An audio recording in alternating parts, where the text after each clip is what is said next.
और गांधी मैदान में आयोजित होगा एक समारोह। 13 जनवरी की तारीख तय की गई है जब नवनियुक्त शिक्षकों को नियुक्ति पत्र दिए जाएंगे। गांधी मैदान में 25,000 नियुक्ति पत्र बंटेगा और सीएम नीतीश कुमार नियुक्ति पत्र सौंपेंगे। सभी जिलों में भी समारोह होगा।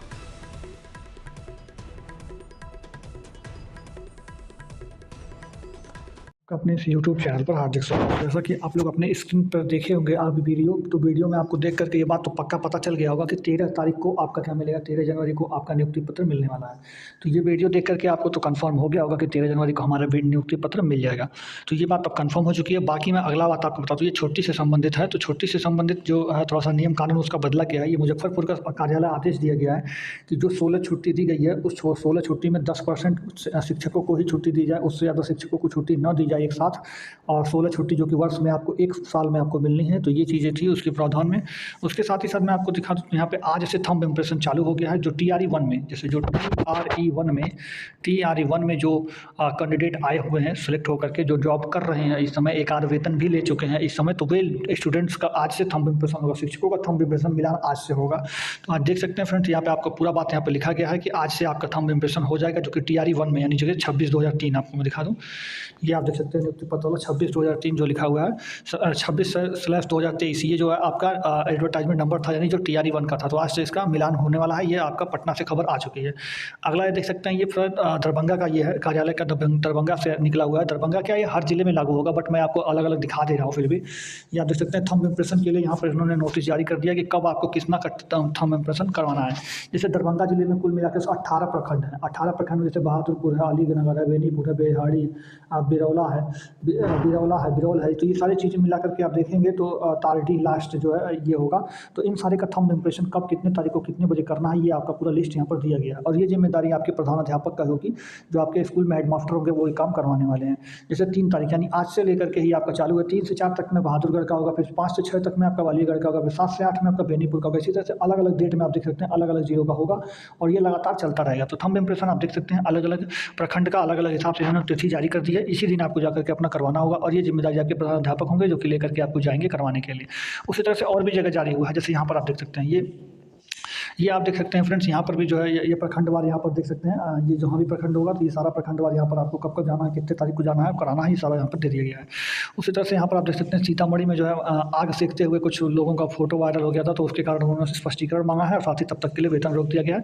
तो आग ताप रहे थे ऐसा कुछ था। तो अब आग तापने का क्या ही मतलब है, सब तो एक तरह से तो देखा जाए तो मतलब क्या ही बताएं। बाकी अगला देख सकते हैं ये फ्रेंड्स, छुट्टी का है कि जो छुट्टी है आपको कब कौन सा मिलेगा। तो आप देखिए 6 महीने के भीतर अगर आप मतलब पुरुष हैं कोई भी हो तो 15 दिन के लगातार छुट्टी स्वीकृत करा सकते हैं यदि उनको कोई बेटा या बेटी हुआ है। और ये बेटा या बेटी सिर्फ 2 बेटा बेटी तक मान्य होगा।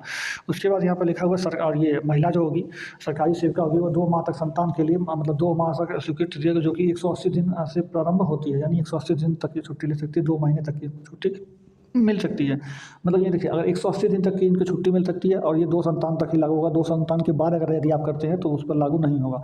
तो ये सारी चीज़ें हैं। बाकी आप देख सकते हैं कि आपको एक साल में कुल 16 दिन का छुट्टी दिया जाएगा। तो वो भी 16 दिन का जो नए नियुक्त शिक्षक हैं उनको मंथली वाइज दिया जाएगा, ना कि एक साथ में ही 16 दिया जाएगा। तो ये सारी चीज़ें यहाँ पर लिख दी गई हैं, पूरी कानून बना दिया गया है। इससे पूरा पढ़ सकते हैं आप, मैं इसको अपने टेलीग्राम पर डाल दूँगा। बाकी ये देखिए बायोमेट्रिक के लिए आप देख सकते हैं सहरसा जिले का भी निकल चुका है, कितने तारीख को क्या करना है, क्या कितने तारीख को कहाँ पर देना है। तो सहरसा जिले में भी आप देख सकते हैं बायोमेट्रिक के लिए अलग अलग डेट पर अलग अलग प्रखंड का नाम दिया गया है। वो लोग वहाँ पर जाकर के अपना बायोमेट्रिक कराएंगे। तो बायोमेट्रिक आधार के द्वारा सत्यापन कराया जाएगा। तो ये सारी चीज़ यहाँ पर डिक्लेयर हो चुका है। बाकी आपको BPSC यूट्यूब चैनल पर हार्दिक स्वागत है। जैसा कि आप लोग अपने स्क्रीन पर देख रहे हैं ये वाला, ऐसे ही आपको भी वेब कॉपी मिल जाएगी। जब आप अपना लॉगिन करेंगे आप अपने आईडी को, तो अपने आईडी को लॉगिन करने के बाद आप वहाँ से अपनी वेब कॉपी का OMR शीट डाउनलोड कर सकते हैं। बहुत सारे लोगों का कंप्लेंट ये कि हमने OMR जो मेरा जो OMR से है वो नंबर ज़्यादा आ रहा है, बट उसमें कम नंबर दिखा रहा है, या फिर उसकी वजह से मेरा नहीं हुआ है। तो एग्जैक्ट क्या नंबरिंग हुई है, क्या मार्क्स आपको मिले हैं, ये आपको आपके जब मार्क्स आ जाएंगे आपके लॉगिन आईडी पर तब पता चल जाएगा।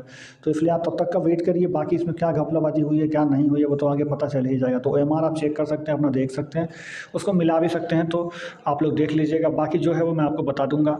और जो सीटों का जो बंटवारा है मैं आपको बता देता हूँ आगे की वीडियो में। हाँ, तो फ्रेंड्स जो कि मैं आपको बता रहा था कि अभी जो मैंने 6-7 कैटेगरी का जो रिज़ल्ट आपको बताया है कि जहाँ पर वैकेंसीज़ बहुत ज़्यादा थी और उसके एज़ कम्पेयर टू रिज़ल्ट्स को बहुत कम दिया गया है। वहाँ पर जो सप्लीमेंट्री रिज़ल्ट है उसमें कट ऑफ ऑलरेडी 2-3 नंबर भी कम जा सकती है। मतलब अगर मैं बताऊँ तो इंग्लिश की बात करूँ, हिंदी की बात करूँ थोड़ा बहुत, तो यहाँ पे बांग्ला की बात करूँ, पर्शियन की बात करूँ, फिर यहाँ पे आपका आ गया उर्दू की बात करूँ, यहाँ पे अरेबिक की बात करूँ या फिर संस्कृत की बात करूँ या फिर आपका ये सोशल साइंस की बात करूँ, तो इन सारे सेक्शंस में अगर आपके 3 नंबर तक भी कम हैं कट ऑफ से, तो आप थोड़ा-सा उम्मीद रख सकते हैं क्योंकि आपके सप्लीमेंट्री रिज़ल्ट में आने के चांसेस ज़्यादा हैं। क्योंकि वैकेंसी से ऑलरेडी कम रिज़ल्ट दिया गया है। ऊपर से इसमें से कितने लोग जॉइन नहीं करेंगे, कितने लोग छोड़ के भागेंगे, कितने लोग 11-12 में जाएँगे, कितने लोग और कहीं चले जाएँगे। तो कुल मिलाकर के सप्लीमेंट्री रिज़ल्ट में आपके 3 नंबर तक कम होने के चांसेस बने रहेंगे। जो भी आपका कट ऑफ रहा है पहले, उससे 3 नंबर। मान लीजिए जनरल में आप रहे हो 80 नंबर गया हो, तो उससे 3 नंबर कम करके आप मान सकते हैं 77 नंबर तक आपका एक तरह से उम्मीद रहेगा। बाकी जो अदर सेक्शंस में है, तो अदर सेक्शंस में जो बाका बचा हुआ जो सेक्शंस है, उसमें 1 से 2 नंबर का कट ऑफ आपको मतलब डाउन होने का चांसेस रहेगा। 1 नंबर, आधा नंबर, 2 नंबर ऐसे ही डाउन होगा। अब मैं फ्रेंड्स जो आपको बताता हूँ इसी तर्ज पर जैसे ये मैंने 9th-10th का आपका पूरा डाटा दिया ना, उसी तरह से आप 6 to 8 में भी मान के चलें, उसी तरह से 11-12 में भी मान के चलें आप, और 1 से 5 में भी मान के चलें। तो इन सारी जगहों पर भी क्या है ना फ्रेंड्स की वैकेंसीज़ की तुलना में जो है वो रिज़ल्ट कम दिया गया है। हर सेक्शंस में आप खुद उठा करके देखिएगा कि आपका सेक्शंस में कितना कम दिया गया।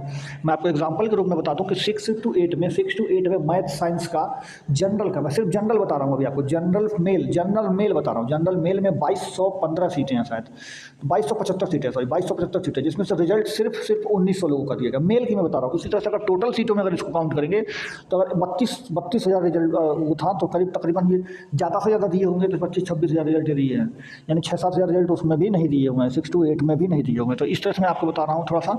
तो जो रिजल्ट नहीं दिया गया है हो सकता है उसको आगे चल के सप्लीमेंट्री रिजल्ट में दिया जाए। और दूसरी बात ये है कि जो बच्चे भागेंगे इधर उधर इस जैसे मल्टीपल रिजल्ट, जैसे मान लीजिए 6 से 8 में वैकेंसी में नाम उनका नाम आया है, 9 से 10 में भी आ गया, 11 से 12 में भी आ गया, तो 11 से 12 में चले जाएंगे तो ये 2 जगह सीट खाली करेंगे ना, तो उसी तरह से सीट बहुत सारा खाली होगा। तो फ्रेंड्स मैं आपको बताना चाहता हूँ कि अगर आपका 1-2 नंबर कम कट ऑफ है, मतलब आपका नंबर कम है, तो आप उम्मीद पूरा रखिए कि आपका सप्लीमेंट्री में हो जाएगा। और जहाँ पे सीट और रिजल्ट की जो मतलब कंपैरिजन है, अगर वहाँ पे रिजल्ट बहुत कम दिया गया है सीटों की तुलना में, तो वहाँ पे आप 3 नंबर तक भी अपने कट ऑफ को डाउन मान करके चल सकते हैं। ठीक है, तो ये बात मैं आपको बता दिया। बाकी मैं बता दूँ नियुक्ति पत्र का, तो 15 जनवरी से लेकर के 20 जनवरी के बीच में नियुक्ति पत्र देने की बात ये लोग कह चुके हैं, कन्फर्म हो चुका है। तो इसके बीच में आपको नियुक्ति पत्र कभी भी मिल जाएगा। अभी जो है वो ट्रेनिंग चल रही है, कुछ लोगों की बीआरसी में चल रही है, जो कि स्कूल की तरफ से होता है, स्कूल जाना होता है। तो कुछ लोगों का डाइट में चल रहा है, जो कि 15 दिन की आवासीय ट्रेनिंग होती है। तो आप देखते हैं अगला नियुक्ति पत्र कब आता है। तो नियुक्ति पत्र मेरे हिसाब से 15 तारीख तक बोले हैं, तो दे भी देंगे 15 तारीख तक। तो 15 जनवरी तक आप लोग का वेट रहेगा। बाकी मैं आपको बताऊं तो आपका जो कट ऑफ मैंने आपको डिसाइड किया, बाकी आप आगे का वीडियो देख लीजिए। अर्निंग का ग्रुप आपको दिखाऊंगा। चलिए वीडियो को शुरुआत करता हूँ। मैंने अपने डिस्क्रिप्शन में आपको लिंक दिया है, देखिए ये डिस्क्रिप्शन में मैंने कुछ इस लिंक दिया, आप उस पर क्लिक करेंगे तो इस तरह से आपका ऐप डाउनलोड हो जाएगा। ऐप डाउनलोड होने के बाद आप खुलेगा कुछ इस तरीके से। नीचे जो है साइन अप वाले जो अकाउंट बना है उसमें आप क्लिक करेंगे, अपना मोबाइल नंबर डालिएगा। यहाँ पर नीचे रेफर कोड में मेरा रेफर कोड जो आपको स्क्रीन पर दिखाई आप जरूर डालिएगा, क्योंकि ये रेफर कोड इस्तेमाल करेंगे तभी आपका कूपन होगा एक्टिव। फिर उसका ग्रांट परमिशन करने के बाद आगे बढ़ जाइएगा। फिर यहाँ पर आपका मोबाइल नंबर वेरीफाई करेगा थोड़ी देर में। फिर वेरीफाई होने के बाद आगे बढ़ जाएगा। यहाँ पर अपना डिटेल, अपना नाम रखिएगा और आप जो रेफरल कोड मेरा ये वाला है जो आपको स्क्रीन पर दिखाई वाला लिख करके आगे बढ़ जाएगा। फिर आप कोई भी अपना जीमेल आईडी कोई भी चुन लीजिएगा जो आपको चाहिए। फिर यहाँ से यस करके आगे बढ़ा दीजिएगा। यहाँ पर क्लिक करके यस कर लीजिएगा, फिर आगे बढ़ाइएगा। फिर आपको ऊपर अपना पैन कार्ड नंबर लिखना है, फिर उसके बाद अपना नाम लिखना है, फिर आगे आपको सबमिट कर देना है। आपका नाम आ रहा होगा, आप उसको देख लीजिएगा, सही होगा तो आप यस करके सबमिट करके आगे बढ़ जाइएगा। तो आप जो है जब इस पे यस करके सबमिट करके आगे बढ़ेंगे तो आपको कुछ इस तरीके से खुल जाएगा। आप यहाँ पर नीचे क्लिक करके आगे बढ़ जाइएगा। फिर यहाँ पर अपना आधार कार्ड नंबर डालना है आपको। आधार कार्ड नंबर डालने के बाद यहाँ पे आपको ये करना है। उसके बाद आपको यहाँ पे जो है आगे बढ़ जाना है। फिर आपके आधार कार्ड नंबर पर जो है जो रजिस्टर्ड मोबाइल नंबर होगा वहाँ पर एक ओटीपी जाएगा। उस ओटीपी को आपको यहाँ पर फिल कर लेना है। जैसे देखिए ओटीपी आ गया, अब इस ओटीपी को हम लोग फिल कर दिए। ओटीपी फिल करने के बाद आपको यहाँ पर 6 डिजिट जो है यहाँ पर डिजी लॉकर का आपका पासवर्ड कर लेना है, डाल देना है, और नहीं पता हो तो फॉरगेट पासवर्ड कर लेना है। फिर यहाँ से आपको अलाउ करके आगे बढ़ जाना है। फिर यहाँ पे आपको डिजी लॉकर का आएगा, फिर ये आपको अप्रूव हो गया। फिर आप यहाँ पे अपना अकाउंट मतलब बैंक का अकाउंट भी आपको लिंक करना पड़ता है। तो यहाँ पे आपका भी पैसा नहीं लगता, लेकिन सिर्फ आपको लिंक करना। फिर आप बाद में इसको अनइंस्टॉल कर दीजिएगा, आपको जब आप कमा लीजिएगा अपना पैसा। तो फिर यहाँ पे आपको अपना बैंक वगैरह चुन करके आपको आगे बढ़ जाना कि कौन से बैंक में खाता है। फिर यहाँ पे आप अपना अकाउंट नंबर वगैरह डाल दीजिएगा और अपना एफएससी कोड डाल करके लिंक एक बैंक अकाउंट करके आप आगे बढ़ जाइएगा। फिर वहाँ से बाद आपको अपनी एक सेल्फी, यानी आपको अपना एक फोटो खींचना है सेल्फी कुछ इस तरीके से। फिर आप सेल्फी क्लिक करके आप उसको सिग्नेचर करने के लिए आएगा। यहाँ पे सिग्नेचर करने के लिए आप कुछ भी है जैसे स्क्रीन पर यहाँ पर ऐसे लिख दीजिएगा, तो वो स्क्रीन पर ही आप लिख करके अपना सिग्नेचर इस तरह से आप अपलोड भी कर सकते हैं और स्क्रीन पर वहीं पर लिख भी सकते हैं। तो या फिर आप अपने जहाँ भी आपका सिग्नेचर होगा वहाँ पर ले करके अपना अपलोड कर दीजिएगा, या फिर आप वहीं पर तुरंत सिग्नेचर करके आगे बढ़ जाइएगा। फिर उसके बाद यहाँ पर आपको जो है इस तरह से अपना कुछ एनुअल इनकम बताना होगा, आपका 0 रुपया तो 0 रुपया बता दीजिएगा। फिर यहाँ से आपका जो भी आप काम करते हो वो बता दीजिएगा। सेल्फ एम्प्लॉयड हो, स्टूडेंट हो तो स्टूडेंट लिखिएगा, जो भी होगा आपका वो लिखिएगा। उसके बाद आगे से नेक्स्ट कर दीजिएगा। फिर नेक्स्ट करने के बाद आप जो है आगे बढ़ जाएगा। फिर यहाँ पे अपना मेल चुन लीजिएगा, यहाँ पे अनमेरिड या मैरिड जो होंगे वो चुन लीजिएगा। यहाँ पे आपका मंथली फंड चाहिए, फिर क्वार्टरली चाहिए, भी आप चुन लीजिएगा। फिर उसके बाद आपका अकाउंट कुछ इस तरीके से, फिर वहाँ पे लिखेगा आई कन्फर्म, वो पे क्लिक करिएगा आई कन्फर्म पे। फिर यहाँ पे नीचे आधार कार्ड नंबर लिख करके इसको वेरीफाई करना होगा। आधार कार्ड पे फिर से एक बार ओटीपी आएगा, ओटीपी सबमिट करने के बाद आपका अकाउंट खुल चुका होगा कुछ इस तरीके से। एप्लीकेशन आपके सामने होगा, आप इसमें जो है मैं आपको दिखाता हूँ, मेरा पहले से अकाउंट बना हुआ है और अन्य रेफर करके जहाँ पे आप रेफर करके आप देखेंगे तो ये आपको खुल जाएगा। इस तरह मेरे वाले में आपको देख सकते हैं। तो आप इसमें शेयर लिखा हुआ है, इसमें शेयर करके अपने माता पिता भाई बहन दोस्त यार फ्रेंड्स आपके सबके जितना भी पड़ा हुआ है, ये पैसा मैंने मुझे कमाया, इससे ज्यादा मैंने यहाँ पर रिचार्ज वगैरह भी किया है और प्रोडक्ट वगैरह भी खरीदा है। ये सारा पैसा मैंने मुझे किया, आप भी कर सकते हैं। जैसे कि मैं आपको दिखा दूं तो देखिए यहाँ पर आपको यहाँ पर मैंने 500 रुपया अर्न किया था। उसके बाद मैं आपको दिखा दूं 750 रुपया मैंने 3 बार किया है। यहाँ पर आप देख सकते हैं 750 मैंने वहीं से अर्न किया है। फिर मैं आपको दिखा दूं ये भी मैंने 750 3 बार ये भी मैंने अर्न किया था। उसके बाद मैं लास्ट मैंने 26 तारीख को